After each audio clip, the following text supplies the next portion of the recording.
Assalamualaikum warahmatullahi wabarakatuh. Alhamdulillah, bertemu lagi dengan Bu Kuni pada mata pelajaran Al-Quran Hadis. Pada hari ini kita akan membahas tentang mad atau qasr. Pembahasan hari ini itu lumayan panjang karena ini termasuk adalah rangkuman semua materi tajwid dari kelas 7 sampai kelas 9. Dan ini menjadi materi penting untuk kalian persiapan nanti ujian UMBN. Jadi buku meminta nanti perhatiannya betul-betul. Dan jika ada yang belum difahami, bisa japri buku ini untuk bertanya. Begitu. Mari kita buka bersama-sama dengan membaca basmalah. Bismillahirrahmanirrahim. Mad atau qasr. Mad secara bahasa artinya memanjangkan, sedangkan qasr secara bahasa artinya memendekkan, memanjangkan dan memendekkan bacaan Al-Quran. Permasalahan mad dan qasr timbul karena kekeliruan dalam bacaan Al-Quran yang dimatkan atau diqasrkan pada kata-kata tertentu, seperti bacaan mad dibaca qasr atau sebaliknya. Kesalahan seperti ini dapat mempengaruhi makna ayat. Masalah lainnya timbul karena kesalahan-kesalahan kecil yang menjadi kebiasaan dalam masyarakat. Contohnya, sebagian khatib ketika membaca lafal wala zikrullahi akbar yang artinya dan hendaklah kamu sekalian mengingat Allah yang maha besar dan supaya kamu mengingat Allah yang maha besar, itu arti yang sebenarnya. Tetapi karena kurang teliti, biasanya dibaca wala zikrullahi akbar. Lam yang awalnya ini pendek dibaca panjang. Artinya pun berubah menjadi dan janganlah mengingat Allah yang maha besar. Ingat, wala ketika panjang lahnya menjadi makna jangan, tidak. Tetapi ketika pendek artinya adalah supaya, hendaklah. Nah, ini kan berakibat fatal pada kesalahan hati. Maka dari itu, kita sebagai umat Islam wajib hukumnya mempelajari ilmu tajwid.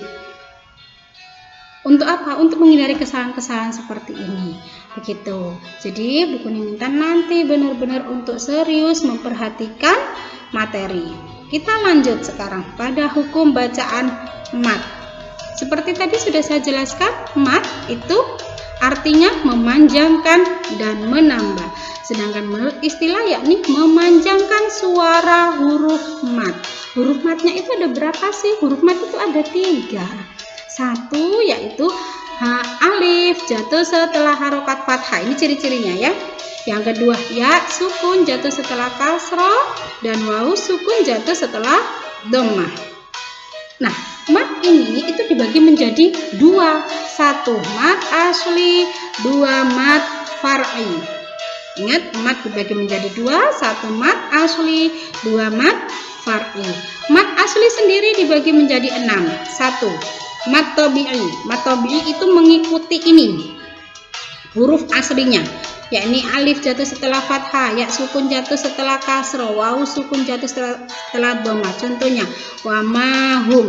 Contohnya pada ma, ini ada alif jatuh setelah fathah. Yang kedua mad tabi'i harfi, yaitu mad tabi'i yang berada pada mad lazim karena berbentuk huruf. Begitu ya. Toha. Jadi bentuknya huruf aslinya to, ya to seperti ini, ha seperti ini. Kemudian fathahnya itu fathah berdiri.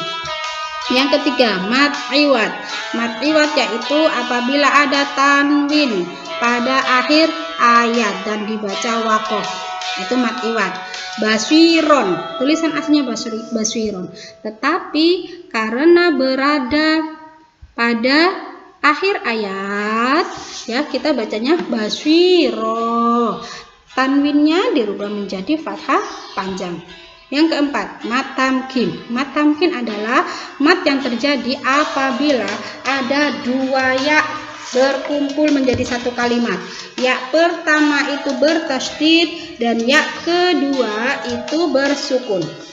Maka cara membacanya adalah ya yang bertasydid itu ditahan sepanjang 2 harokat. Cara membacanya bagaimana? Huyitum, huyitum, begitu ya. Nah, sekarang yang kelima. Yang kelima adalah mad badal. Mad badal. Apa itu mad badal? Mad badal ya, badal ini artinya pengganti. Nah, mad badal ini terjadi apabila ada huruf mad. Huruf madnya apa saja? Tadi ada 3 di atas. Alif, ya sukun atau wa sukun, waw sukun, dan hamzah berkumpul dalam satu kalimat. Nah, ini ya. Kemudian sedangkan huruf hamzah mendahului mad. Nah, coba huruf madnya. Ya sukunnya ada ya sukun.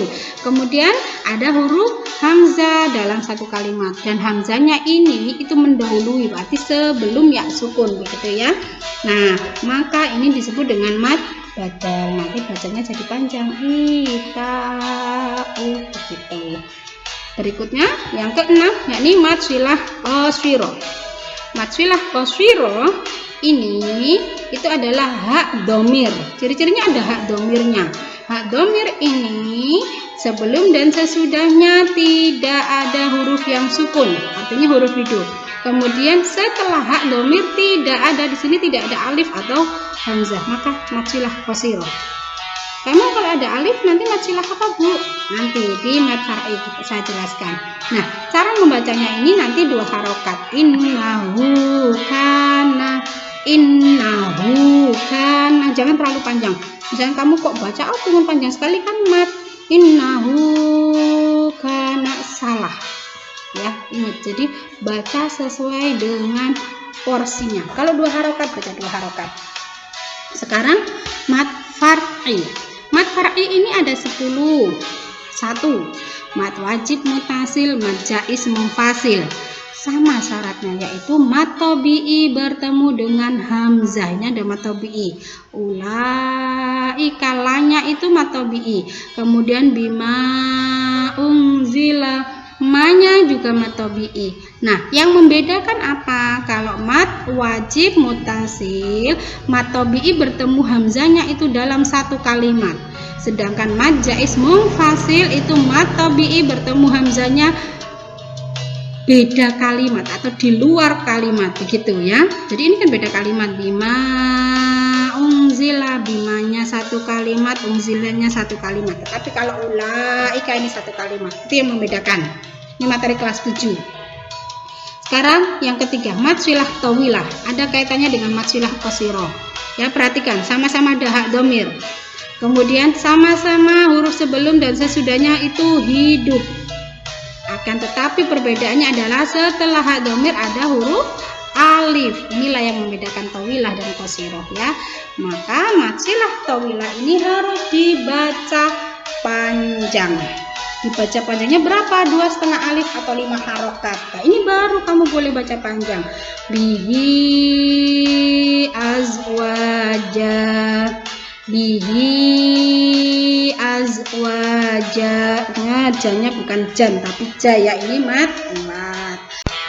Yang keempat, mad arid lis sukun. Mad arid lis sukun ini adalah mad yang terjadi apabila ada mad tabi'i bertemu dengan huruf hidup dan dibaca waqaf atau berhenti.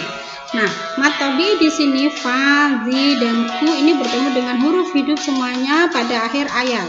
Maka cara membacanya nanti ada 3, yakni qasr sepanjang 1 alif atau 2 harokat, kemudian tawasud sepanjang 1,5 alif atau berapa? 1,5 alif, 1 itu 2 harokat, setengah berarti 3 harokat, begitu. Sedangkan yang tul yaitu 2,5 alif yakni 5 harokat. Mari kita praktekkan. La khofar kita baca dengan 1 alif atau 2 harokat. La khofar, gitu. Sekarang azim, ini yang tawasud masuk 1,5 alif atau 3 harokat. Azim agak panjang dari yang pertama. Nah, ini yang paling panjang, yakni kita baca yang pakai tul, yakni 2,5 alif atau 5 harokat. Syakur 5 harokat begitu. Sekarang kita lanjut kepada mat lain. Mat lain adalah apabila ada ya sukun atau waw sukun jatuh setelah harokat fathah. Washoif min khauf ya. Cara membacanya juga sama dengan mat arif sukun. Nah, sekarang yang ke-6, mat lazim mukhafaf hilmi. Ini materi kelas 9 semester 1 kemarin. Mat lazim mukhafaf hilmi adalah huruf mat yang bertemu sukun dalam satu kalimat. Huruf matnya mana? A. Ini ya mat B-nya itu di sini. Kemudian bertemu dengan sukun lam, al ya. Lam ini disukun dan dia berada dalam satu kalimat. Maka ini mukhafaf. Nah, ada juga mat lazim musaqal hilmi. Kalau mukhafaf itu sukun, kalau musaqal itu tasydid. Jadi, huruf matnya itu bertemu dengan tasydid dalam satu kalimat. Sekarang kita praktekkan yang mukhafaf. Ingat panjangnya berapa? 3 alif atau 6 harokat. Al-ana.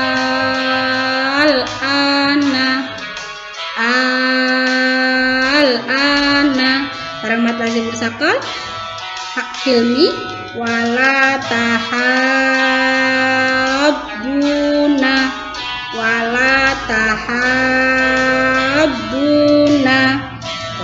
Lanjut nomor 8 mat lazim mukhafaf harfi dan nomor 9 mat lazim musaqal harfi. Ciri-cirinya sama, kalau mukhafaf itu ketemu sukun, sedangkan kalau musaqal itu ketemu tasydid. Nah, mat lazim mukhafaf harfi itu adalah huruf mat yang apa? Huruf mat yang bertemu dengan sukun. Huruf mat yang bertemu dengan sukun dan berbentuk huruf. Ya, saya ulangi lagi. Mat lazim mukhafaf harfi adalah huruf mat bertemu sukun dalam huruf, berbentuk huruf. Sedangkan musaqal harfi yaitu huruf mat bertemu tasydid yang berbentuk huruf. Huruf matnya di mana? Gitu. Kemarin sudah saya jelaskan cara mengetahui mat lazim mukhafaf harfi dan musaqal harfi ini harus diuraikan. Hurufnya itu harus ditulis. Hamim bukan hanya ya, hanya ini adalah mat tabi'i harfi. Mimnya ini loh yang mat lazim mukhafaf harfi. Mim itu kalau ditulis itu kan ada huruf mim di kasro ya sukun kemudian terakhir mim sukun. Nah, mi itu kan matnya kemudian ketemu dengan mim sukun, mim, kita baca seperti itu. Sedangkan yang musaqal harfi itu ada alif lam mim, lam ya, lam itu huruf mat tadi bertemu dengan mim yang bertasydid, bertemu dengan huruf tasydid maksud saya. Nah, ini ciri-cirinya kemarin sudah saya kasih rumus singkat untuk musaqal harfi, yaitu lam ketemu mim atau sin ketemu mim. Nah, itu cara simpelnya ya, yang paling mudah. Selebihnya berarti masuk apa Bu? Masuk pada mat lazim mukhafaf harfi. Ini pada huruf-huruf muqatta'ah ya. Masih ingat huruf-huruf muqatta'ah yang sudah kita praktekkan? Ya. Nah, yang harokatnya berdiri-berdiri ini masuk mat tabi'i harfi. Begitu. Jadi dalam huruf muqatta'ah itu ada 3 bacaan. 1 mat lazim. Mat lazim mukhafaf harfi, 2 mat lazim musaqal harfi, dan yang ketiga mat tabi'i harfi. Terakhir itu mat farqi, yaitu mat yang membedakan antara kalimat istifham dan kalimat khabar. Kalimat istifham yaitu kalimat tanya dan kalimat khabar adalah kalimat keterangan. Nah, ini pada lafaz Allah. Ciri-cirinya biasanya itu di atas alifnya, harokatnya itu kan biasanya kita pakai harokat fathah biasa ya. Ini fathahnya fathah layang. Jadi seperti layangan, atau saya mengatakan fathah bengkong bisa, fathah layang, fathah bengkong gitu. Nah, fathah ini ketika berada di atas alif pada lafaz Allah maka itu adalah mat farqi. Artinya kita bacanya harus panjang begitu.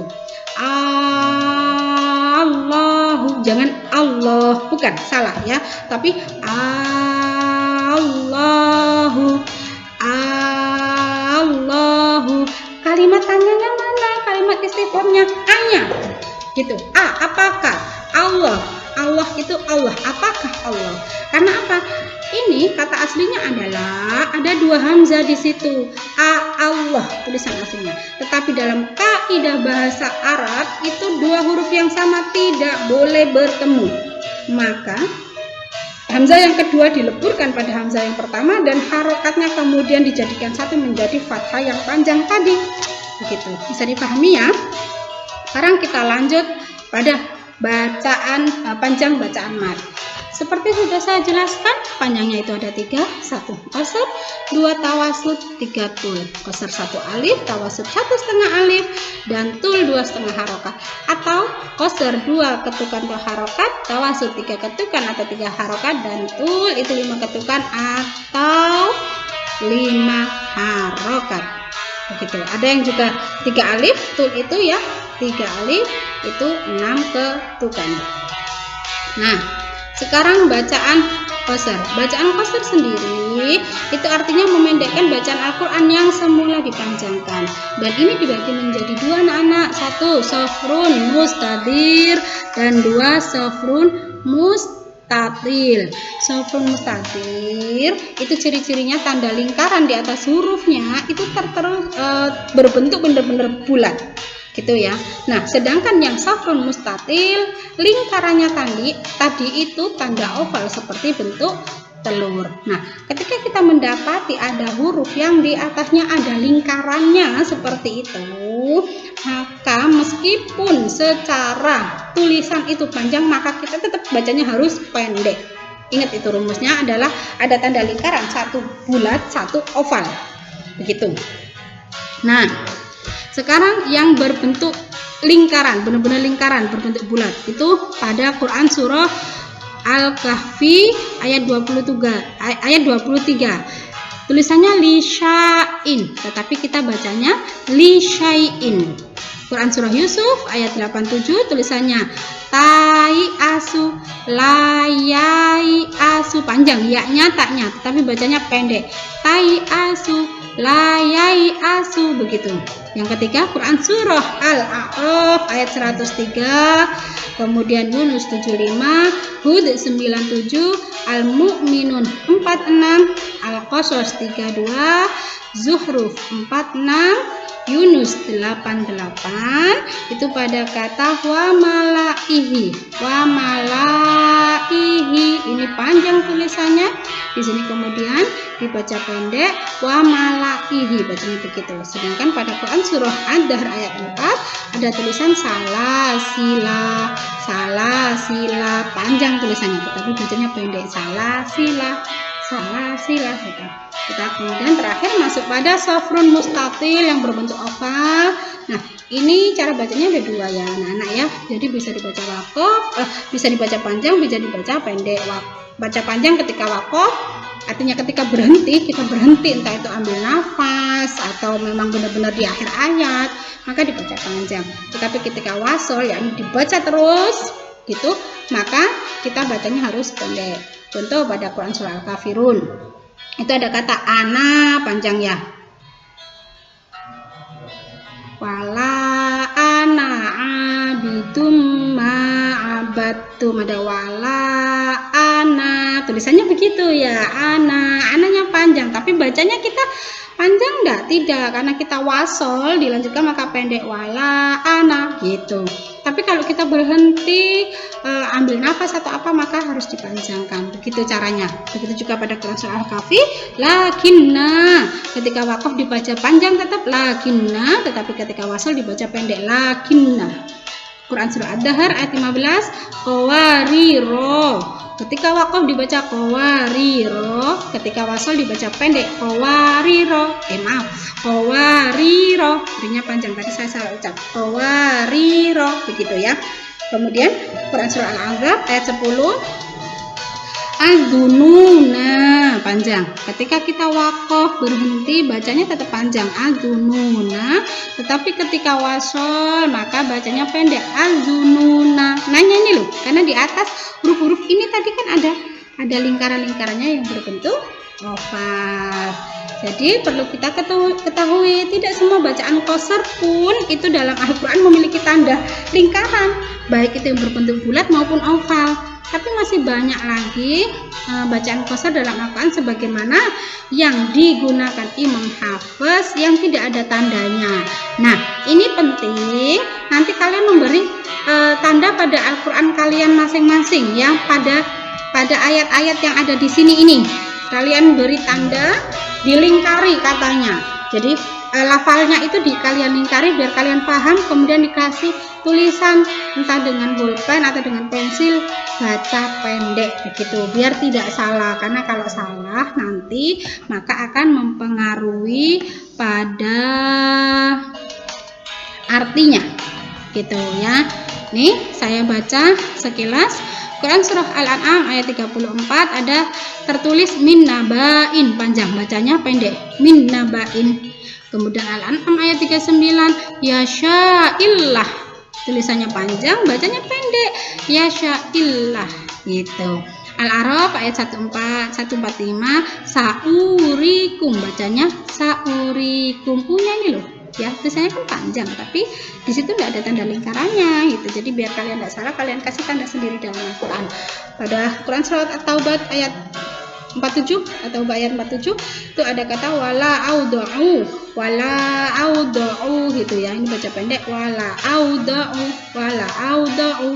Quran surah Maryam ayat 46 la arjumannaka, bacanya pendek la arjumannaka. An-Naml ayat 21 aula adbahanna, bacanya aula bukan aula tapi aula adbahanna.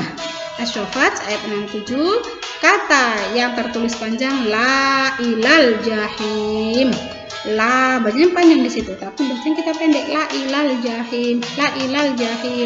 Al-Hasyr ayat 13 la antum, bacanya la antum. Terakhir Quran surah Hud ayat 68, Al-Furqan ayat 38, Al-Ankabut ayat 38, An-Najm ayat 51. Tulisan contoh lafaznya adalah samuda, bacanya samuda. Demikian tadi penjelasan dari buku ini. Nanti jangan lupa untuk dipraktekkan berulang-ulang dan diberi tanda ya yang bacaan ini, karena dalam Al-Quran banyak yang tidak diberi tanda lingkaran biar kalian tidak salah baca gitu. Kalau ada yang belum jelas silakan silakan dipertanyakan ke buku ini, dengan senang hati saya akan menjawabnya. Begitu saja, mari kita tutup dengan baca tahmid bersama-sama. Alhamdulillahirabbil alamin. Semoga bermanfaat. Kurang lebihnya mohon maaf. Assalamualaikum warahmatullahi wabarakatuh.